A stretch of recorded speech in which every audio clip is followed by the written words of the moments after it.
बड़ा सवाल ये है कि कांग्रेस आपके बीवीजी राम जी पर और एसआईआर दोनों पर सवाल खड़े कर रही है। दुर्भाग्य है, एसआईआर किसी राजनीतिक दल का काम नहीं है। संविधान जानने वाले लोगों को मालूम है कि एसआईआर पर निर्वाचन आयोग एक निश्चित कालावधि के बाद में एसआईआर करता है।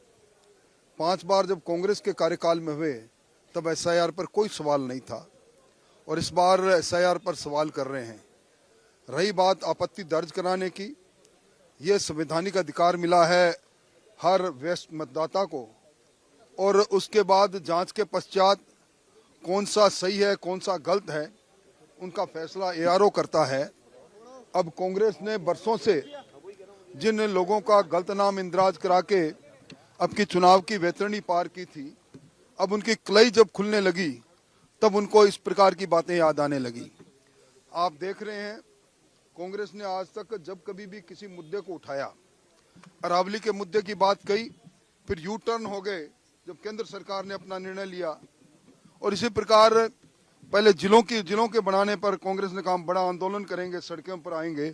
आपने देखा होगा सैकड़ों लोग भी नहीं आए। जहां तक जी राम जी की बात है, एक कन्वर्जेंस के साथ अगर बेहतरी के साथ उस काम को हो रहा है तो उसमें स्वागत करना चाहिए। राज्य सरकार सहमत है और राज्य सरकार उस अनुपात में पैसा देने के लिए सहमत है। स्थायी परिसंपत्तियां गांवों में निर्माण होगी, लोगों को रोजगार मिलेगा, 125 दिन का रोजगार मिलेगा। रोजगार नहीं मिलने पर गारंटेड वजीफा मिलेगा। उसके बाद वो इस प्रकार के मुद्दे को लेकर इसको कर रहे हैं। और जब से ये कार्यक्रम मनरेगा का प्रारंभ हुआ था, जवाहरलाल जी के नाम से लेकर महात्मा गांधी जी के नाम तक कभी उनको ऐतराज नहीं हुआ। आज तक कांग्रेस ने अपने कार्यकाल में अलग अलग समय में 35 ऐसे संस्थाएं हैं जिनका महापुरुषों के नाम से नाम था और नाम बदला। वो अपनी कलई खुलती देखकर इस तरह के दे रहे हैं। मैं उनको अपने गिरबान में देखना चाहिए। और मेरी राय है कांग्रेस के नेताओं को कि एसआईआर पर सवाल करने से पहले वो संविधान को पढ़ लेते तो ज्यादा उचित होता। संवैधानिक संस्थाओं पर जब कभी भी उनका जनाधार खिसकने लगता है, संवैधानिक संस्थाओं पर इस प्रकार के अनर्गल वो आरोप लगाकर अपनी खींच मिटाने का काम करते हैं।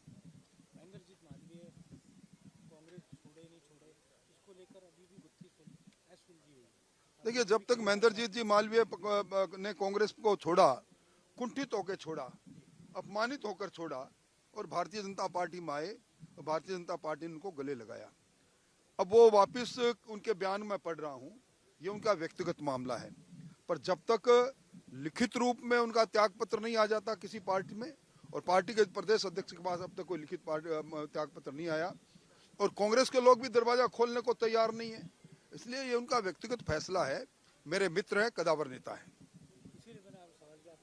निश्चित तौर पर मित्र है। हाँ, मेरी बात हुई है उनसे, कई मर्तबा बात हुई है।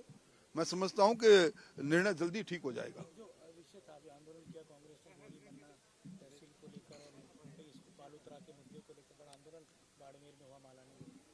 देखिए, लोगों की भावनाओं को भड़काकर खुद अशोक गहलोत जी ने, जब मैंने सवाल किया था कि आप इस प्रकार टपका रहे हैं, उस दिन बरसात हो रही थी कि जिस तरह पानी टपक रहा आप जिले टपका रहे हैं, एक एक विधानसभा को एक एक जिला बना रहे हैं, तब उनका तर्क था कि विकेंद्रीकरण करने से शासन सत्ता ठीक चलती है। आज जब विकेंद्रीकरण करने की ओर भारतीय जनता पार्टी बढ़ती है तो उल्टे बास बरेली को हो जाते हैं और वो इस प्रकार की बातें करते हैं। इसमें कोई जन समर्थन मिलने वाला नहीं है। उनको आशंका है कि आने वाले परिसीमन में इसका प्रभाव होगा, जबकि जानकार लोग जानते हैं कि परिसीमन में किस जिले बनने का कोई प्रभाव नहीं होता। आज भी राजसमंद का लोकसभा क्षेत्र 4-4 जिलों में विभाजित है।